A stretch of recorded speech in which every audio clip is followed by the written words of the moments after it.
Nama Kang Ujang Bustomi sedang menjadi perbincangan di antara para penikmat sosial media. Bagaimana tidak, sikapnya yang kontroversi karena memproklamirkan diri menjadi orang yang akan berani memerangi dukun-dukun. Beberapa kali ia berduel melawan dukun santet yang murka karena diperdaya oleh ilmunya. Dan yang paling menghebohkan, ia ditantang duel ilmu kekebalan oleh 10 dukun sakti hingga mengakibatkan pelipis Kang Ujang Bustomi robek dan berdarah-darah.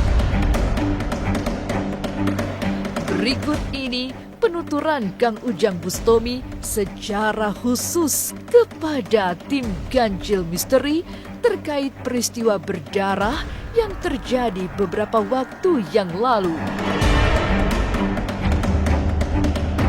Jangan dulu berlalu, masih akan banyak keganjilan terjadi di sini. Dan jangan lupa subscribe, like, share, dan komen agar tak ada yang terasa ganjil di sekitar Anda.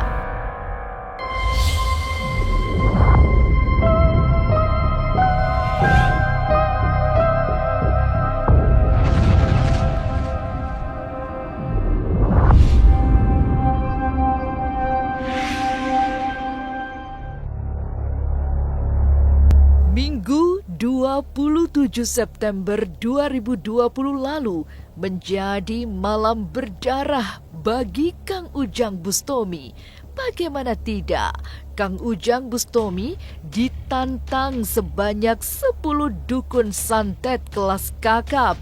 Kang Ujang diajak ke sebuah ruangan yang dipilih menjadi tempat berduel. Namun tak lama setelah itu, Kang Ujang langsung terjungkal tertimpa pintu yang terbuat dari besi. Kemudian Kang Ujang diangkat keluar oleh 2 orang yang berambut panjang. Kang Ujang terlihat berlumuran darah pada bagian wajahnya.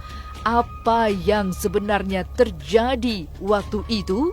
Benarkah Kang Ujang terpental oleh kekuatan dukun santet yang sakti? Dan berikut penuturan Kang Ujang Bustomi secara khusus kepada tim Ganjil Misteri yang ditemui langsung di Padepokan Anti Galau Cirebon kemarin.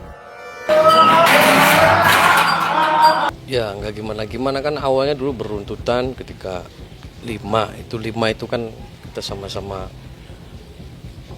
terus endingnya kan emang minta dia bubaran dulu. Oke, sama-sama satu-satu lah. Kemarin penasaran belum tuntas, belum titik air darah terakhir. Terus akhirnya saya dipanggil lagi, ternyata waduh nambah. Ya saya layanin. Banyak sekali yang mengadu, merasa bungang kuping saya sendiri. Merasa mengadu dirugikan sama Ujang Bustomi. Sebenarnya itu kita lagi pas di kamar itu lagi sama-sama fokus untuk sama-sama nyerang. Ya tiba-tiba saya dijongkokin, terus itu mungkin pintu sudah disiapin, ya jedot ngantem saya. Ya ini sampai getian kan. Saya juga ngerasa berdarah itu pas dibopong sama gulungannya dia. Wah, darah. Nambah ngamuk saya kan. Setelah ia terjungkal dan berdarah-darah, akhirnya Kang Ujang Bustomi mencoba bangkit dan melawan balik 10 dukun santet yang membuat pelipisnya robek. Dengan bacaan solawat, akhirnya 10 dukun tersebut terjungkal dibuat tak berdaya. Ya dari tiap daerah. Kan ini sampai soal ini masih berdarah terus tuh, hidung tuh dipegang sakit. Kayak ini bolong nih. Kan ini saya karena tadinya mau dijahit, saya takut sama jarum suntik, jadi ya sudah biarin aja. Berhasil mengalahkan 10 dukun santet dalam keadaan terluka hingga berdarah-darah adalah bukti nyata. Lalu, seperti apa tanggapan Kang Ujang Bustomi bagi pihak-pihak yang menganggap aksinya itu adalah rekayasa? Jangan kemana-mana, tetap subscribe, like, share, dan komen agar tak ada yang terasa ganjil di sekitar Anda.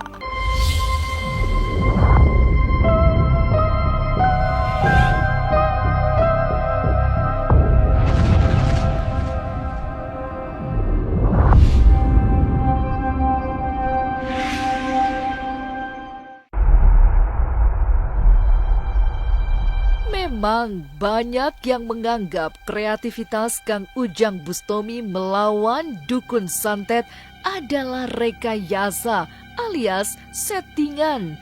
Pertarungannya dengan dukun santet yang seperti menjadi merek dagangnya tidak lebih dari dusta belaka. Tapi sudah sejak awal Kang Ujang menyiapkan diri untuk mendapat anggapan seperti itu. Toh yang dilakukan adalah meluruskan mereka yang menyalahgunakan kemampuan spiritualnya untuk memperdaya orang lain. Baginya, perang melawan dukun santet memiliki resiko yang besar sehingga tidak perlu disetting-setting. Ya kan saya mah biarin saja. Ya, saya mah tidak mau menganggapin ocehan-ocehan lain. Yang penting saya terus saja bikin konten. Saya mau dianggap apa, nggak apa-apa. Toh yang nyerang dukun bukan saya aja sekarang. Banyak kan praktisi-praktisi yang lain yang duel dengan dukun santet. Kenapa saya yang diserang? Kan ada-ada aja. Kan saya tidak pernah nyinggung-nyinggung orang, saya tidak pernah urusan dengan orang. Saya kenal aja tidak. Ya, makanya biarin aja. Yang penting saya mau lempeng-lempeng, wis lempeng be fokus. Mau tidak mau nganggap yang aneh-aneh, bodo amat. Mau suka ditonton, nggak suka ya kenapa ditonton. Itu orang yang ngomong nggak suka kan tetap aja dia nonton. Barangkali benar Kang Ujang Bustomi tidak perlu melakukan settingan jika sekedar ingin membuat konten hingga melukai dirinya. Tapi ia memiliki misi yang jauh lebih penting dari sekedar konten. Sebab tujuannya mengembalikan kebenaran. Jika seseorang dikaruniai kelebihan di bidang spiritual, gunakanlah dengan baik demi kebaikan, bukan sebaliknya mencelakai dan membuat orang lain sengsara. Dengan spirit seperti itu, ia merasa tidak perlu melakukan settingan, apalagi sampai wajahnya berdarah-darah. Ya kan itu, ketika orang untuk meluruskan sesuatu yang hak, kan pasti banyak yang tidak suka. Kan tadi saya bilang, saya angkat topik kepada orang-orang yang mempunyai kelebihan. Tapi ketika kelebihan itu untuk menyakiti, untuk membuat orang hancur, nah kan mereka banyak yang tidak terima. Karena kebanyakan dari mereka adalah itu pekerjaan mereka kan banyak yang digagalkan sama saya. Jadi ya tetap wajar aja tidak suka kan. Wajar tidak suka. Ketika mereka biasa nyantet, terus sekarang saya hajar kan, akhirnya penghasilannya nggak ada. Ya pasti tidak suka. Nggak apa-apa. Yang penting saya, kalau kelebihan itu untuk mendoakan yang baik-baik, saya bantu. Kalau kelebihan itu digunakan untuk mencelakakan orang, maka saya lawan. Anggapan aksinya adalah rekayasa telah terbantahkan oleh luka robek di pelipisnya hingga berdarah-darah. Lantas, benarkah Kang Ujang Bustomi mulai kapok melawan dukun santet? Jangan kemana-mana, tetap subscribe, like, share, dan komen agar tak ada yang terasa ganjil di sekitar Anda.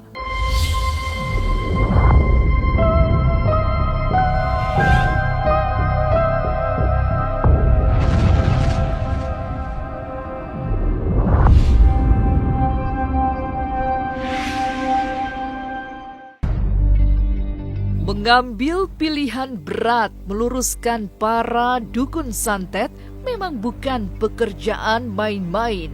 Apalagi perjuangannya memiliki konsekuensi yang berat dengan pertaruhan yang juga besar, bahkan hingga kehilangan nyawa jika tidak berhati-hati. Jadi, bagi Kang Ujang Bustomi, urusan dicibir karena dianggap settingan lebih baik diabaikan. Ada urusan yang lebih dahsyat yang harus ia prioritaskan, terutama menghadapi serangan ilmu gaib yang dikirimkan para dukun yang selama ini ia perangi.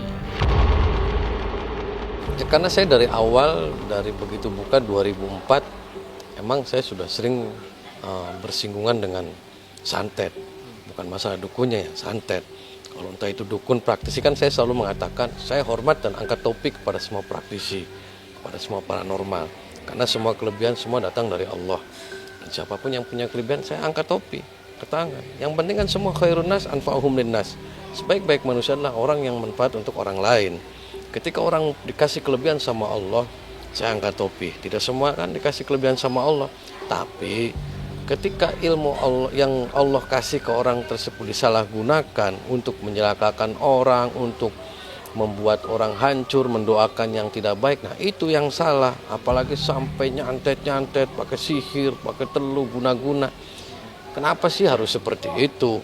Kan lagian ilmu semua kan dari Allah. Manusia tidak ada yang hebat, manusia tidak ada yang kuat. Hebat dan kuat hanya milik Allah.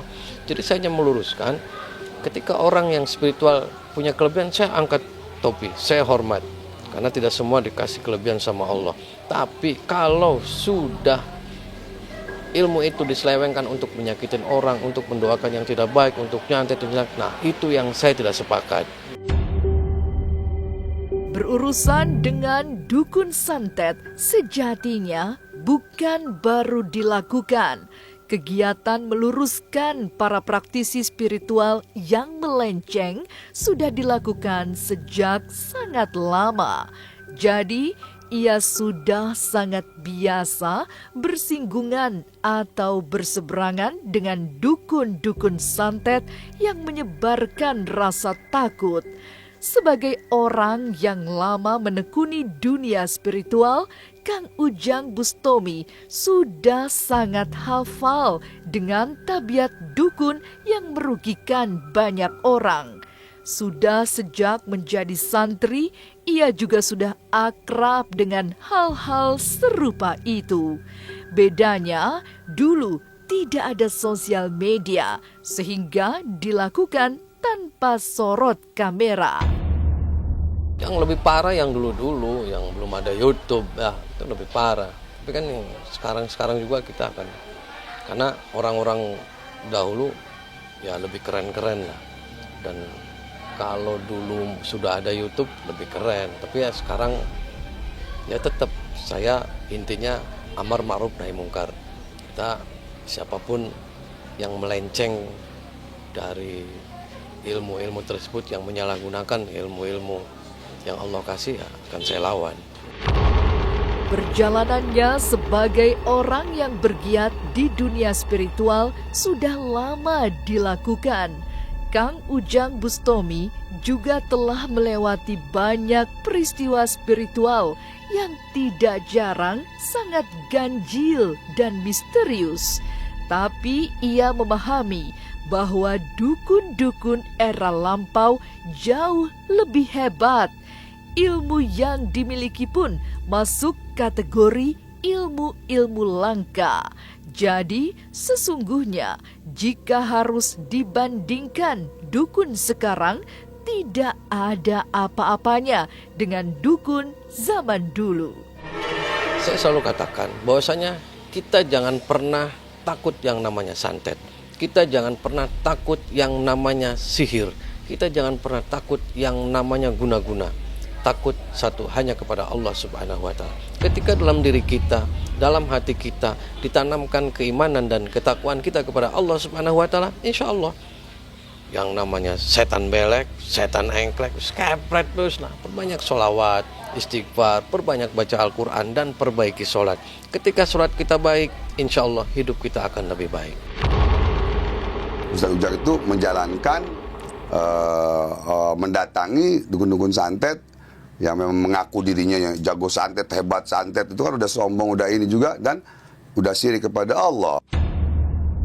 Menjadi Kang Ujang Bustomi dengan segala kontroversi serta sikapnya yang berani berhadap-hadapan dengan dukun santet memang pantas diapresiasi. Sebab tidak banyak yang dengan terus terang menyiapkan diri memerangi dukun santet.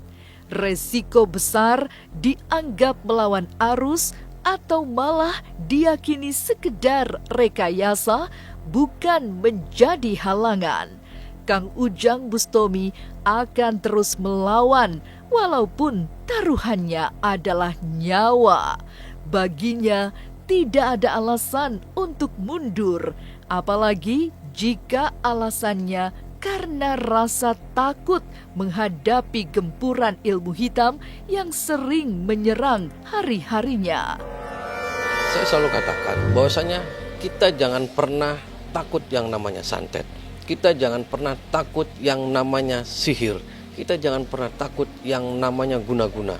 Takut satu hanya kepada Allah Subhanahu wa Ta'ala. Ketika dalam diri kita, dalam hati kita ditanamkan keimanan dan ketakwaan kita kepada Allah Subhanahu wa Ta'ala, insya Allah yang namanya setan belek, setan engklek, skepret terus lah. Perbanyak sholawat, istighfar, perbanyak baca Al-Quran, dan perbaiki sholat. Ketika sholat kita baik, insya Allah hidup kita akan lebih baik. Menyatakan diri sebagai musuh bagi dukun santet adalah keberanian yang tidak sembarang orang memiliki. Tapi Kang Ujang Bustomi yang aksi-aksinya di sosial media banyak menjadi viral tidak akan berhenti sampai nanti. Inilah Ganjil yang akan menguak berbagai misteri di alam nyata dan tak kasat mata. Sampai jumpa pada episode selanjutnya dengan kisah-kisah ganjil setiap hari Senin, Kamis, dan Jumat pukul 5 sore. Tapi sebelumnya, jangan lupa subscribe, like, share, dan komen agar tak ada yang terasa ganjil di sekitar Anda.